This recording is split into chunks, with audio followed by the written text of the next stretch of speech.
History has been made. The breakdown starts now.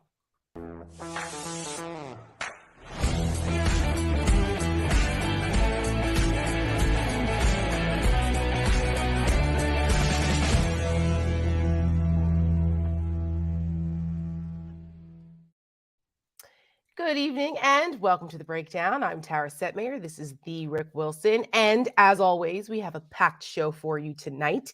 We are going to take a little break from Ukraine this week and catch up on some of the legal stuff that's been going on. Like there's been a lot of January 6th happenings and legal stuff. And of course, we're going to bring our friend of the show, Harry Litman, back on to talk with us in a couple minutes. You know him, former federal prosecutor. He hosts the Talking Feds. Harry is the best, and he's with us in a few minutes. Friend of the show. Friend of the show, as they say in the business, and he'll be with us in a few minutes to break it all down. But first, Rick, I know you're thrilled, as am I, as is most of America, except for Republicans. KETANJI Brown Jackson has officially been confirmed as the first African-American female justice of the Supreme Court, and it is glorious. I'm so proud today of this achievement. And I tweeted out today that let's not forget President Joe Biden helped make this happen. You know, Republicans used to take enormous pride in Clarence Thomas being nominated to the court. They thought that was a big deal, even though he wasn't the first, but they thought that was a really significant moment. And I remember, because I was around for that, I was in DC at the time, when Clarence Thomas was confirmed, the Democrats didn't storm out of the Capitol. They didn't get out of their seats and huff out of the room. They didn't hide in the cloakroom and refuse to vote on the floor. But that's what happened today. You were left basically with one decent Republican man on the floor. Maybe some others that I couldn't see in this shot. Well, there were only 3 Republicans who voted for her. Let's just name them and give them credit for it. It was Murkowski, Collins actually did something right, and Mitt Romney, who has been doing the right thing. They all deserve credit for casting a principled vote that went back to the sort of norms and institutions question we used to have in this country, which was not does the person agree with me ideologically, but are they qualified to sit on the court? Do they have the character? Do they have the background? Do they have the knowledge? Do they have the probity to sit on the highest court in the land? She clearly demonstrated all those things. With aplomb. She made them so angry by not playing the stupid culture war games, you know, and And what did Republicans do, Rick? They acted like petulant children, not only during her nomination hearings, but all the way down to the historic moment of the vote. And there was a standing ovation in the Senate chamber when this vote took place, only by Democrats, the staffers, and Mitt Romney. The rest of the Republicans literally stormed out in the middle of it, which was just so obnoxious. And to your point about hiding in the cloakroom, Lindsey Graham actually did that. Why? Because Lindsey Graham showed up to work today in the Senate without a tie on. And there are rules. And Rand Paul, who was late, by the way, he was so disrespectful that he couldn't even bother to get to the vote on time. They had to hold the vote open, waiting for Rand Paul to finally mosey his ass on in and cast his no vote on top of it. But Lindsey Graham couldn't even bother to put on a freaking tie. So there are rules in the Senate. You cannot come onto the Senate floor without a jacket and a tie. So Jim Jordan will never be in the Senate. And this is what they did. This is how much they disrespected this woman who is unbelievably accomplished and just made American history. Fuck them. Welcome, Madam Justice. As I pointed out today on Twitter, this is a question of those people ran out of that room like scalded dogs for a simple reason. First off, they're petulant, disrespectful, small dick, awful little weasels. But the bigger reason was not one of them wanted to have an opponent from the MAGA sector, from the QAnon sector, see them on the floor being civil. They expect it to be global war all the time against everyone, everywhere. And if you don't agree with them politically and ideologically, they're going to punish you. And those individual senators on the floor who ran out of there with their tails between their legs, they did so at a moment that should make every American proud. That's correct. They did so at a moment that Americans should take enormous pride in. I don't have to agree with her judicial philosophy at all. That's right. This is one more barrier that's fallen in this country. God bless Joe Biden for doing it. And by the way, remember, the Republican talking point a few months ago was, well, Biden's not getting the best possible candidates because he's promising to do an African-American woman for the court. This is awful. Well, it turns out she has more judicial experience than any nominee in decades. And she came through this thing with her character very clearly shining through. And it's a great day for America, folks. You should be proud of it. Absolutely. And if you haven't seen the photographs yet of President Biden with KETANJI Brown Jackson, now Madam Justice, she doesn't take her seat until July, I don't believe, but still holding hands, watching the vote take place while in the White House, it is so touching. It gives me goosebumps because it's a proud moment, as you said, Rick Wilson. And you know what? And it's one of those other things about Joe Biden. And a former U.S. Senator one time told me, because I disagree with Joe Biden on every goddamn thing under the sun. We voted against each other on 100 different things. He says, but I want Joe Biden to read my eulogy when I die. Yeah. Because he's a good, honest, decent man. And he was always a friend. And I can vouch for that on a personal level, which I can't get into publicly, but I can vouch for that 100%. I think I know your story. Yeah. Well, moving on. Speaking of people who aren't decent, let's move from decency to indecency, which is, of course. Are we talking about Lauren Boebert's husband again? Oh gosh, no. I mean, where could we go? Where could we go? Actually. Spin the wheel of indecency. We should have a wheel of indecency. Now, actually, we're going to talk about Fox News and your best friend, my friend Tucker Carlson. So if you guys haven't watched the show from Tuesday, I suggest you go back and watch it because it is in the Hall of Fame of epic Rick Wilson rants. And Rick is talking specifically to Fuck'em Carlson, is what I'm going to call him today, and Glenn Greenwald, two people who are despicable, we don't like because they're on the wrong side of just about everything. History, yes, decency, history, humanity, decency, civilization. all of it. Yeah. And they don't like when Rick or I or anyone at the Lincoln Project calls them out on their stuff. So Tucker Carlson decided he wanted to talk smack about the Rick Wilson. Roll it. Rick Wilson? Ugh. I'll spare you the rest of the clip because here's the thing, folks. I called out Glenn Greenwald because he is a Putin sympathizer. The aforementioned rant contains all of it. But Tucker loves having Glenn Greenwald on his show because they're both on the other side. The wrong side. They're on the wrong side. And here's the thing. I satirized Glenn Greenwald's Putin sympathizer chat all the time, where he's constantly saying, well, obviously Putin is, being forced into this by the evil neocons and bullshit. I called him out on it. It hurt his little fifis. So he goes on Tucker to whine more. But here's the thing, folks, and I've said this a couple times now. They're offended that I satirized them and called their bullshit. They're not offended by Vladimir Putin's invading force, committing war crimes, abusing civilians, killing children, and raping children and women in Ukraine. They're not offended by that. They're offended about me calling their bullshit. So just remember, folks, this is a global movement of pro-authoritarians. Those two mooks are in the vanguard of it here. And if I may quote, V.I. Lenin, the Americans will sell us, the West will sell us the rope to hang them with. Those guys are the rope merchants of this moment.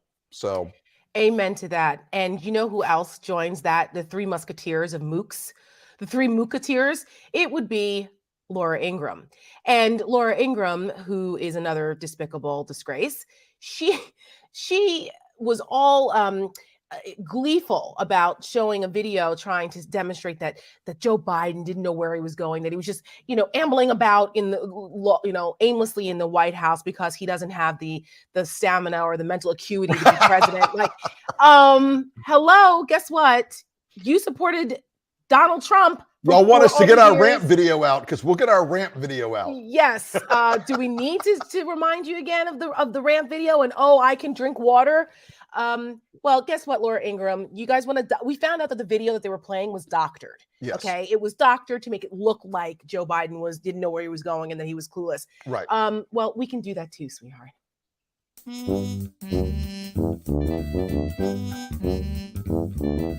President Trump doesn't know what on earth he's doing, or at times where he even is.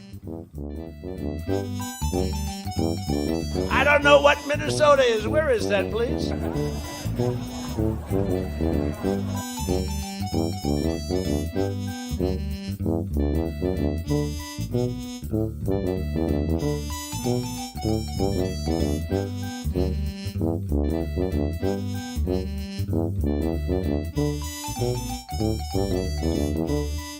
And that's the angle.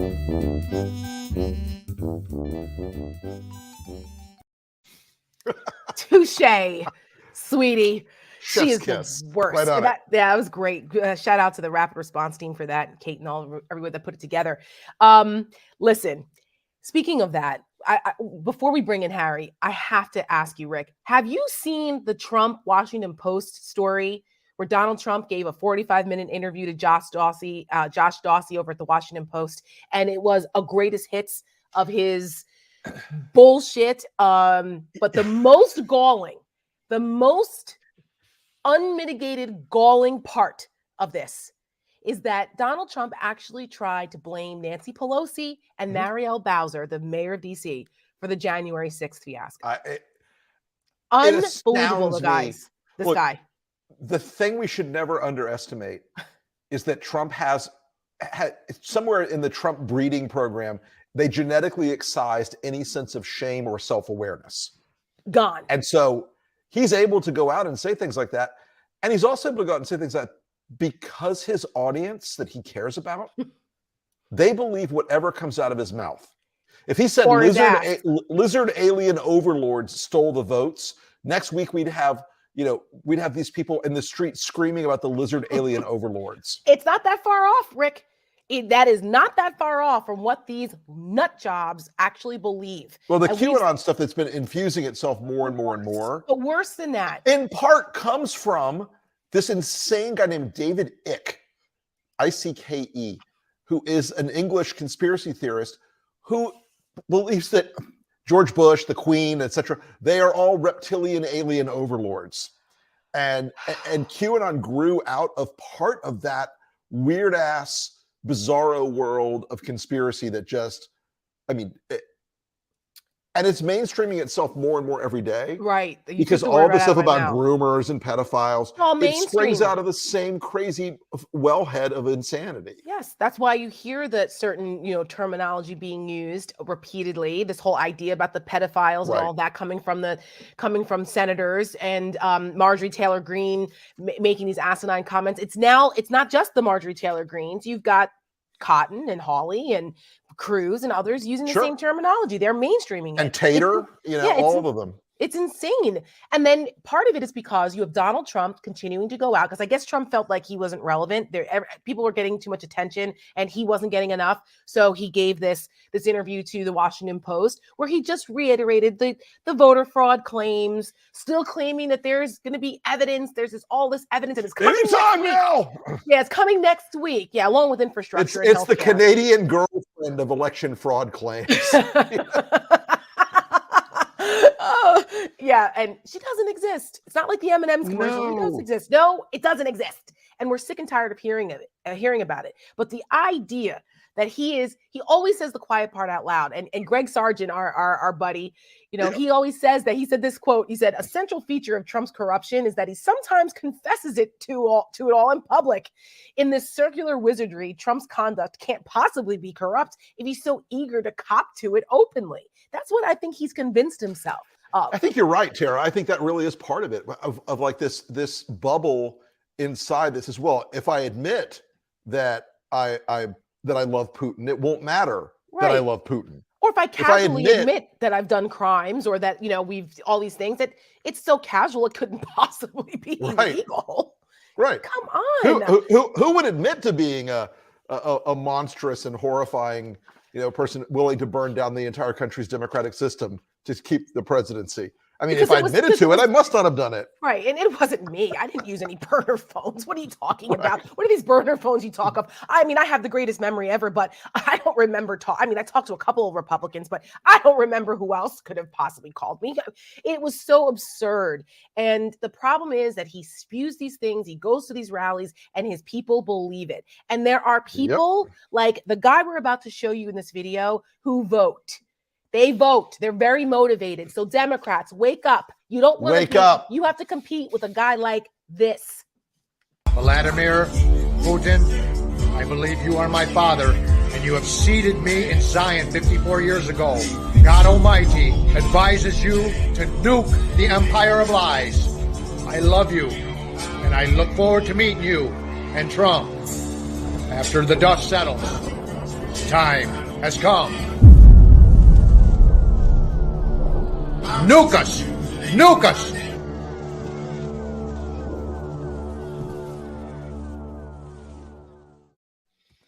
What in the actual fuck? I will say he is the guy has clearly got a number of bolts loose in his crankcase there. But I will say the greatest touch was what I like to refer to as the single most accurate predictor of erectile dysfunction on the internet. He has a Punisher logo anywhere on his body or his Twitter feed or his profile. He's wearing that Punisher hat with Trump's wig on it. Oh. It is. But here's the thing, and I'm going to bring in Harry.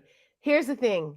That guy votes. Yeah, count on it, folks. Message, okay? That guy votes. And 10 of his friends. This is what we have to counteract as far as voter enthusiasm coming up in November, or else we're going to get people that crazy fool supports back into power, which is a nightmare. And we don't want to do that. No. So if that hasn't scared you into anything, maybe Harry Litman will scare us into getting something done here with what's happening in the legal space and with Trump. Harry, welcome back to the show. Friend of our show. Thank you. Harry Litman, like I said, former federal prosecutor. Tara? Yeah. Yes. So folks know you. Listen. Can I say one quick thing? Of course. Wheel of Indecency. What a great idea with all the great graphics you do. Right? Kind of totally spin that wheel. Of Indecency. Just wherever it shows up, I'm ready to talk. But I'm Rick Martindale tonight on Wheel of Indecency. Yes. Sam, make a note. Make a note. I love this. Wheel of Indecency. We're going to get it. Harry, speaking of decency, I just want to get your quick thoughts on the vote today to confirm KETANJI Brown Jackson.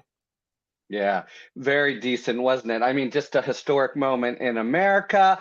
And we should take a second to, express in Booker's words, joy. And she really did splendidly. But now let me vent. Because she really was. I mean, the Republicans have kind of changed the Constitution, or at least they're saying there was I repeat, zero credible claim against her. And she garners 53 votes, meaning 47 of these guys. And as you say, about 20 of them were so craven as to make these great bromides. What a great moment it is. Oh, but I'm sorry, I can't vote for her. For why? Just different criteria, to quote Senator Blunt. And now you have the high priest of these crusades, Lindsey Graham, saying, hey, if we're in charge, they don't even get a hearing. Merrick Garland is the new normal. We don't do advice and consent. It's just in the Constitution, but we don't do it. So, I mean, what it portends for the future is, taking a broken process and blasting it to smithereens. That said, let me end where I started. Kudos and Godspeed to Justice KETANJI Jackson Brown. Yeah, Brown like Jackson. I said, welcome, Madam Justice. Amen to that. Good country, and nobody should deny it. So let's shift to January 6th. There's been some stuff going on, and particularly this week, we had the princess of the Trump world, Ivanka Trump, testify in front of the committee for 8 whole hours. It's probably the most work she's ever done in her life.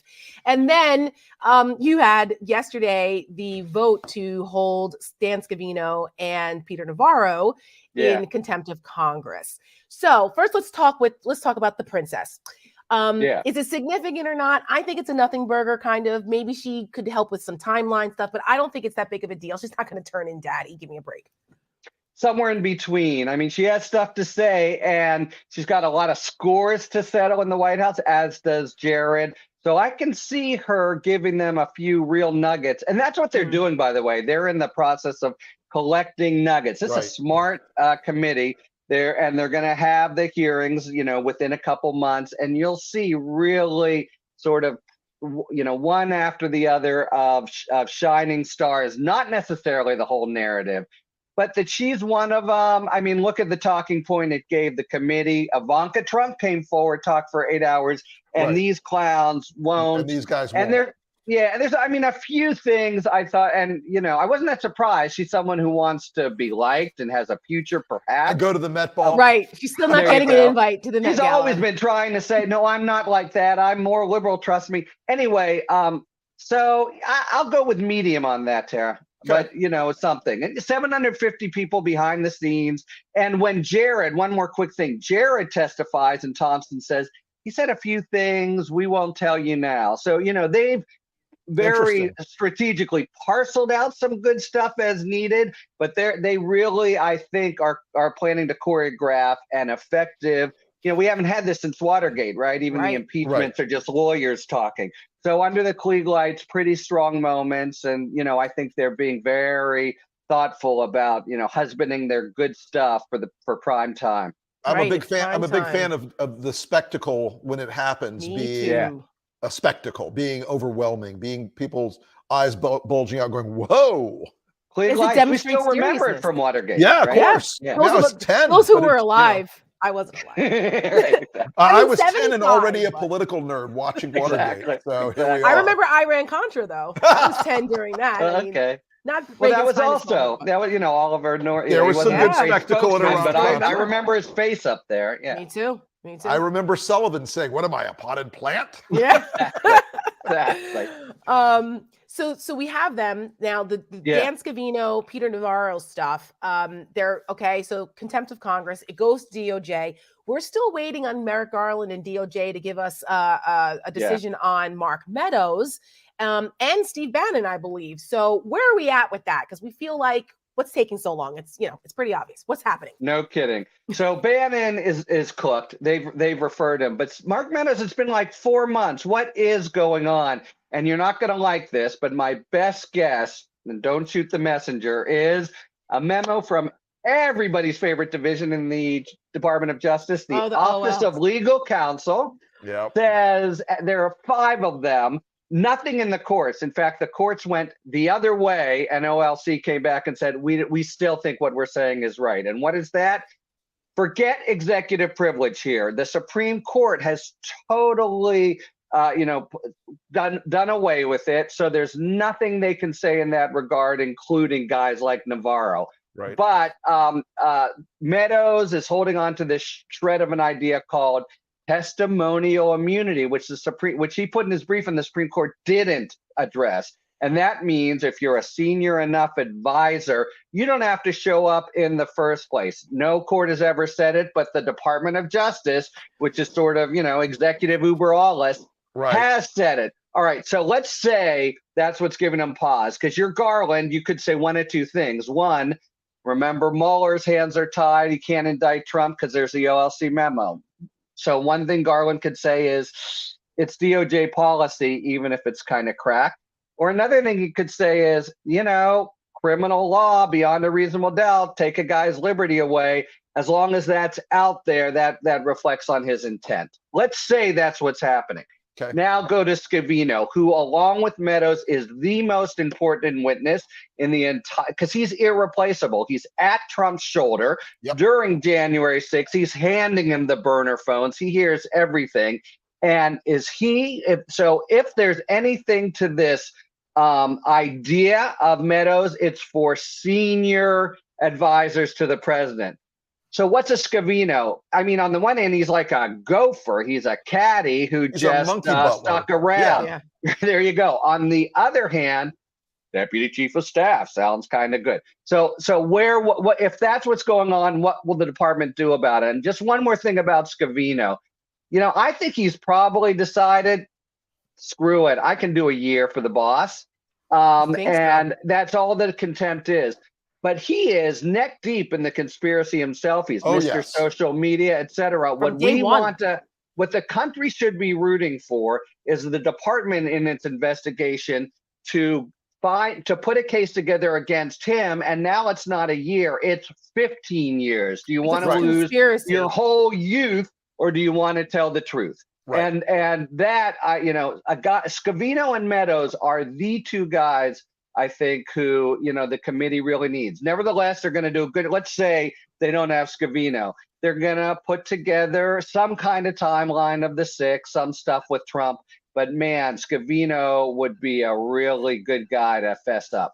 Well, I also think when they get him on under the lights, Scavino, because he's pudgy and sweaty, and he'll be nervous looking, and he's got those squinty little. I mean, the picture I of heard a great commentator call him a petulant, small dick little weasel. I think that's very. It's like the Ghostbusters line. Yes, this man has a small dick. But yeah, but there you go. I'm sorry. Go ahead, Rick. No, look, I think Scavino visually will look in his bad suits, he's going to look nervous, he's going to look sweaty, and he'll be thinking, oh dear God, what am I going to do? And I'm curious how much of Scavino's legal bills are going to get paid by the RNC or by Trump, because Trump is notoriously screwing over people. I think that'll be a really interesting tell for the committee. Who's getting their legal bills covered by the RNC? Right now, there's no tell. This is the thing about Scavino and Meadows and contempt. They're out of it. They're now on the DOJ path, contempt or not contempt, and they've lost them now. It's a big cost, but as Cheney said, that was the only choice he left them after 7 times of playing, Lucy in the football. For sure. Well, speaking of skipping out on legal bills, New York and Donald Trump, we see that there's some rumblings going on there. Today, the Attorney General, she's pushing for contempt against Trump for refusing to cooperate at all. She wants him to be fined and all of that. But Alvin Bragg, Harry, what is the deal with this guy? The new DA and the case that we thought was going to be the criminal case with the taxes and the inflating of property values and all of that. And you had 2 of the lead prosecutors resign over Alvin Bragg's refusal to move forward to indict Trump. And Mark Pomerantz is like the grand poobah of white collar crime. And his resignation letter leaked, and he pretty much dragged Alvin Bragg over his indecision over or refusal really to prosecute Trump. What are your thoughts about that? Because Alvin Bragg is out on a PR tour trying to clean this mess up. I saw him on CNN today. And that's it. Look, I would put it more nicely on CNN, but this is the breakdown. And, we're talking bozo, big time, and it's all about PR. It's a shame. It's a shame to see it. Look, I've talked about this at length. I can understand that he got scared. The first thing I don't buy is he has a few champions, not many left, who are like, well, he was just, really applying the principles and good for him. He did realize, and it's fair, well, shoot at the king. I'm the guy who will have to take the fall. But Pomerantz and Dunn, these are pros, and they really went over it, and they said, we can get the convictions here. And, he had started out, with stepping in it for another reason with the cops in New York. Right. And he, here's the tell with him. Why, before he does this and pulls the plug on it, he doesn't show up at the meetings. He doesn't talk to them. He's holding them at arm's length. These are the real pros handling the most important case in the office. So what's going on now? 100% agree with you, Tara. This is just in New York, you have to have one. I almost said that bad word. You have to have one grand jury hear everything. That's a weird rule of New York. You can't segment it over. The grand jury that was sitting to hear it is about to be disbanded. They're not doing this case. No. So he's going out there, trying to mollify what is a really, very, very critical. Damn right. But I mean, he's blown, and now it's like, he at this point he probably should just shut up and try to move on. But now he's trying to say, oh, maybe it's still open. He's looking very unprofessional. One more quick thing about him. he's had supervisory experience, but not a lot of he hasn't even done a stateside criminal case. Well, that's on display. I think he's in over his head and has bad political advisors to boot. So Tiki wants to know, he just asked me, he wants you to answer a question. So what happens now? Does this mean that Donald Trump is Teflon Don again? He gets away with this? He gets away with this one. The AG also down the street, across the street in New York. They are, they're going after him pretty tough on the contempt. He gets an order from a court, waits till the end, and then says, "Oh, here's another reason." So, we'll see what the judge does there. There is DOJ. Nobody should hold their breath. We can talk more about it. The one sort of, loaded weapon that everyone's kind of waiting for, Fulton County, Georgia. It's a clean case. It's got a videotape. They're really investigating it.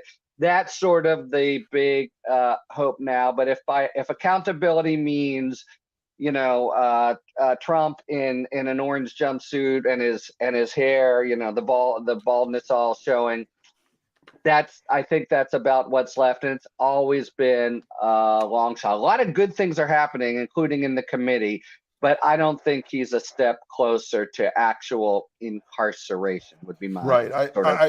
So I guess, Harry, we have to go to the really pendant question in most people's minds is, and I recognize their frustration. I do understand it, even though I'm a non-lawyer.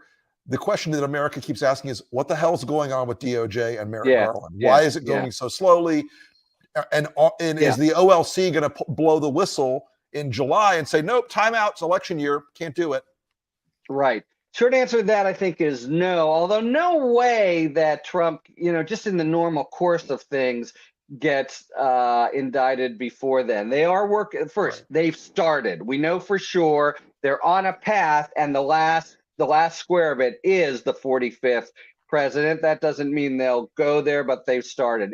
I'm a big Merrick Garland fan, but if you could fault him, it's that he's really being methodical and going by the book, and that's a long damn book. and you kind of work your way up, etc. A guy look, the proof, I believe, and I'm conservative about this, but the proof is there already. The intent is there. Sure. Everything's there. Yeah. Now, it's totally true that it's not, when you're talking about indicting a former president, which the country's never done, it's not simply, proof beyond a reasonable doubt. There's a lot of, is this for the good of the country kind of questions that probably should involve like the president.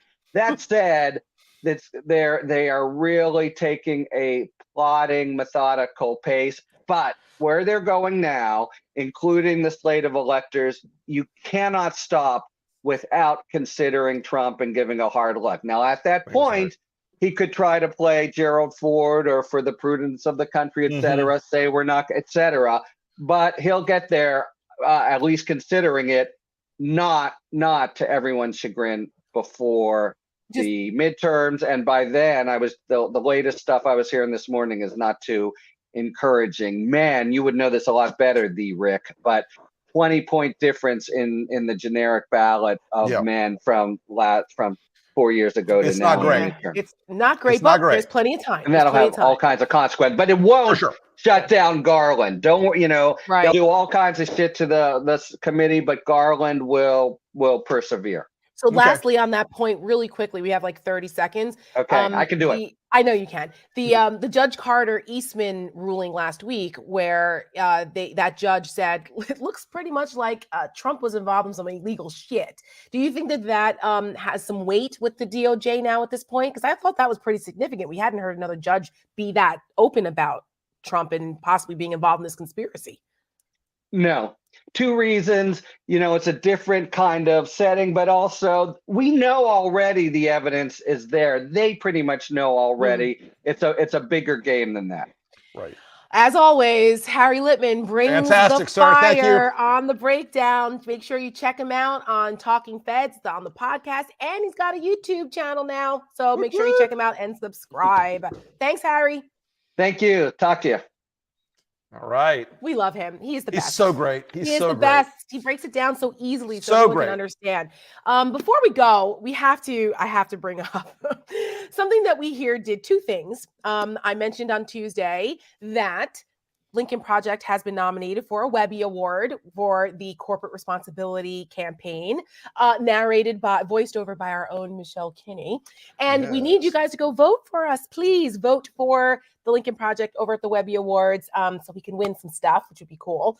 And then also something else that's going on that the geniuses in our creative department came up with this, this whole attack on Disney and all this nonsense going on down in Florida. So, of course, Lincoln Project had to put our own spin on this. And we have put together a list of Disney villains as Republicans. Ron DeSantis, Scott and Jafar.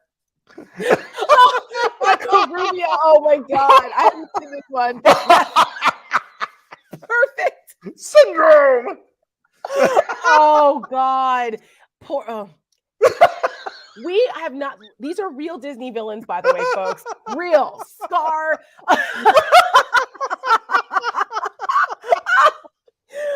Come on. Cruella de Vil. I can't. They're perfect. Randall, the freaking lizard. Oh my God. Ted Cruz. Listen. Hold on. This is what we do. Oh, perfect. Hold on. Tara's is coming up here. The one you picked. Oh, I don't think it is. I don't know if it's in this. Is it? I think so. Oh, damn it. Okay, Damn it. so my contribution was Turkey Lurkey from Chicken Little for Mitch McConnell. Yeah. I mean, come on. Perfect. Good stuff. Oh my God. Listen, it's the timeline cleanser. We had, we got to have laughter does good like medicine. We have to have some levity here to get us through this. And if you guys want to see that, it's on our Twitter feed and on Instagram. Send us your thoughts. Send us who you think the perfect Disney villain is to fit some of these GOP idiots, these jerks, because that's what they are. And they've decided to go to war with Disney, the Which is happiest place on earth. Exactly, which it is, I will say. Oh my gosh. Well, on that note, that is the end of our breakdown for this week. We will see you guys next week. Have a great weekend, folks. And yes.